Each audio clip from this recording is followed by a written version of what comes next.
Tume ya Utumishi wa Mahakama iliweza kutangaza nafasi za kazi 205 siku ya jana. Sasa kwa wewe ambao unahitaji kuapply, nitakwenda kuonyesha namna ya kuweza kuomba au kutuma maombi yako kupitia poto hii ya Tume ya Mahakama, Tume ya Utumishi wa Mahakama. Hii hapa ni online application system, ni digital platform ya kuweza kufanya maombi ya mahakama.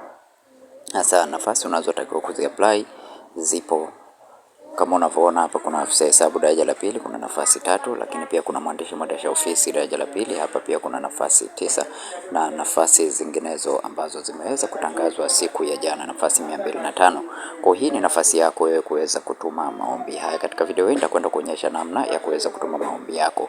Hatua ya kwanza kabisa unachotakiwa kufanya ni kuregister account, ni utengeneze account yako katika portal hii, na hatua ya pili ni kubuild your profile au kutengeneza profile yako, nikimaanisha kuverify national ID, uta-add education, uta-add work history na uta-attach pia certified document. Na baada ya hapo pia utaanza kuapply for the vacancy, then utatrack status ya application yako. Utakwenda hatua ya kwanza, uta create account, uta click katika sehemu ya create account au register. Then unachotakiwa kufanya hapa sasa ni kuweka email address yako. Uta create account yako kutumia email address. Alafu baada ya kuweka email address utaweka password. Utaweka password, at least password iwe na character 8, lakini iwe na herufi kubwa, iwe na herufi ndogo na iwe na namba kuanzia 1 mpaka 9, lakini pia iwe na special character. Ukishaweka password hapa uta confirm password yako, then uta click neno create account. Na baada ya kukamilisha ku create account yako utaenda ku sign in.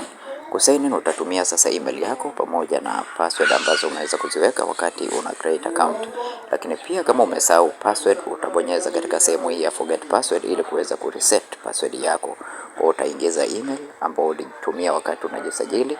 Baada ya hapo uta click neno set reset instruction, utatumiwa linki ya ku reset password zako. Kwa hiyo baada ya kuweza ku create account yako ukaweza ku login, utaweza kukamilisha application yako. Na kama unahitaji kufanyiwa application hii, ni cheki WhatsApp, namba zangu zipo katika description ya video hii. Asante na karibu, tukutane tena katika video inayofuata.